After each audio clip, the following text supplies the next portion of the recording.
We had a wonderful day of evangelism not yesterday, but the previous Saturday at the Pet Fest, where we saw and then we showed, we evangelized, we showed God's love for all of creation to the wider community. I saw tears in the eyes of the shelter workers, not when one of their dogs bit me, but tears in their eyes when we all went in and prayed for their animals and prayed that they would all find a good home. And I think we just showed God's love through that. We had our own pet blessing. Lynn was cleaning up the dog hair from the middle pew there that people have wisely avoided. It's good. You can sit there. We had our own pet blessing, and it was really neat for me to see the way in which our animal companions. I've got 2 cats, but they're just kind of there. It's always a good reminder to see how much joy they bring. I went home looking at my pets in a different way. And we had a wedding. We had a wedding yesterday, right? We our own Reverend Susan and Matthew Toon, and with all the joy and hope that goes along with the new life that is beginning right here in our midst. So we had a lot of ups. But through the whole week, we also had the news from our brothers and sisters in Pakistan in front of us. And yesterday we had a very moving memorial service for the more than 80 who have died, and a grand total of more than 120 people who have been killed or injured in that church. It's almost the size of our whole church. And they are all friends and family of our own community. So it's a death. So it's a strange world. It's a world of joy and pain. And when we see the joy, the pain can sometimes feel even worse. It's actually very easy to feel like the prophet Habakkuk. O Lord, how long shall I cry for help, and you will not listen? Or cry to you violence, and you will not save? Why do you make me see wrongdoing and look at trouble? Destruction and violence are all around me. Strife and contention arise. It feels like we've been saying that for a long, long time. Painful moments are actually worse when there's joy around. They seem so unfair. The pain seems magnified and out of alignment with all the goodness that we also see in creation. And we can ask Habakkuk's question, how long, Lord, will we cry for help? How long will we lament violence? Habakkuk wrote in some very difficult times for Israel, even kind of topsy-turvy times. They were times when larger empires like Babylonia and Egypt were rising to the east and to the west on both sides of Israel. And Israel was frequently just flat run over. They became pawns in the games of larger nations. War was all around. Wicked nations were trying to prey on little Israel for their own interests, and God seemed awfully silent. But you know what's really interesting about Habakkuk is that he actually doesn't mention specifics in his lament. If you look at it, he doesn't name names. He doesn't call out Babylonia. He doesn't call out Assyria. He doesn't name names. And other prophets usually do. If you read huge chunks of Isaiah, the parts that we don't get in Advent and Easter, he's putting the hammer down. He is naming names. Moab comes out in a very bad light. It's always been very interesting to me that we named the town Moab because they're bad guys.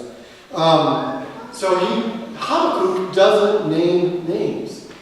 He makes the lament broader. One that can speak to us in a world that seems full of violence, religious hatred, and injustice. He's speaking our words across the centuries. Because to be human is to ask why there is evil, why there is suffering in the world. You know, there's a good scholarly theory that Habakkuk, in addition to being a prophet, spoke this and intended it to be used in the temple in worship. Like a book of common prayer, like prayers and laments in a worship book. And I think, that's a very good argument.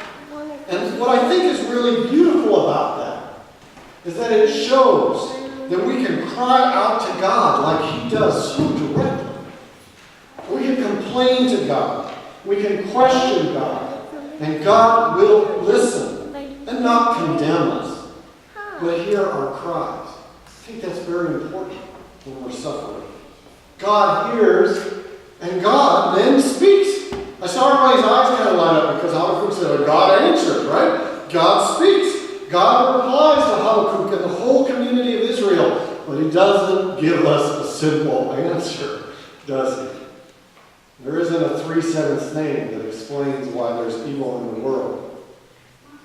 But what God does is he reframes the question in a very important way. God assures Israel that God has a vision. That's right, it talks about a vision.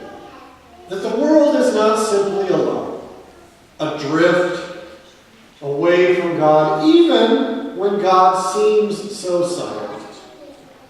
We are not abandoned. We may feel abandoned. We may not always feel God's presence, but we are part of God's vision. We are part of God's story. It really changes the whole picture.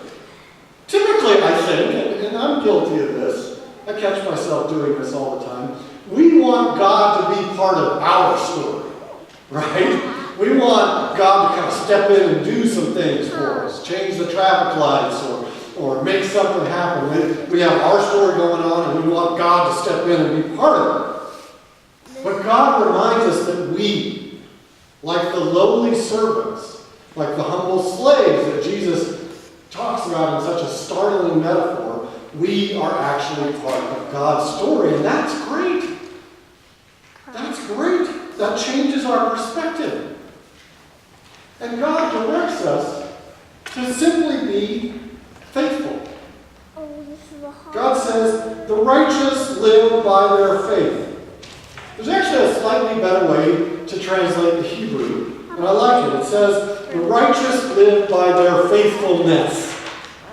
That's actually a better translation of the Hebrew. The choice of faith came up in the Reformation, and I'll spare you the gory details of why that's a favorite translation. But the word in Hebrew says, faithfulness. The righteous live by the practice of being faithful. So how do we practice faith? Well, I think we don't give up. We simply keep trying. I mean, this is something I see here. St. Stephen's is not a community that gives up, right? We get the job done. You know, we had to move tables around like crazy first thing this morning because Pablo and I didn't communicate very well. We got it done. We got it done. And the world needs faithful people who get the job done. It doesn't mean we go around with goofy smiles on our faces thinking everything's going to be okay and we deny pain and all of those types of things. It means that in the face of that, we continue to practice faithfulness. What it also means is that we return to our faith over and over. We return each week here to hear the words of hope that our forebears put in the Bible. Words of God's great story, God's great dream, God's great vision for all of us. That's what we're hearing. We live in God's dream. And our calling is to live knowing and believing that that dream is true, even if it doesn't seem obvious. It's to live knowing that God is faithful and that we can be sure and confident that our existence is not meaningless, even when evil and challenges and difficulties make it seem meaningless. Look how much John got. Faith is not just something in our minds. Faith is also something we do. And that's what Jesus directs our attention to with his shocking metaphor calling us all slaves. Doulos in Greek, slave, not servant. We are to do. We are to walk in faith even when that walk doesn't come easily or naturally. That's our job as slaves, as faith slaves. To walk in faith even when it ain't really what we feel like doing at the moment. I'm not taking those things. Because faith is not just a matter of believing, it's doing. It's doing love. Supporting the joyful as they get married and the sad as they mourn with our presence and our prayers. I think yesterday, in some strange way, those two polls, the wedding, the memorial service, that is kind of the essence of what we do. Those moments might have been two of the most important things we've done all year. We can hang up our hats and go home, right? No. But, and I don't want to belittle all the many other things that we've done, but as I reflected on that, that is basic. That is doing love. And we did them both in one day. Both in one day. It's doing hope. Giving hope to people who don't have it because they don't think they can get the education they need.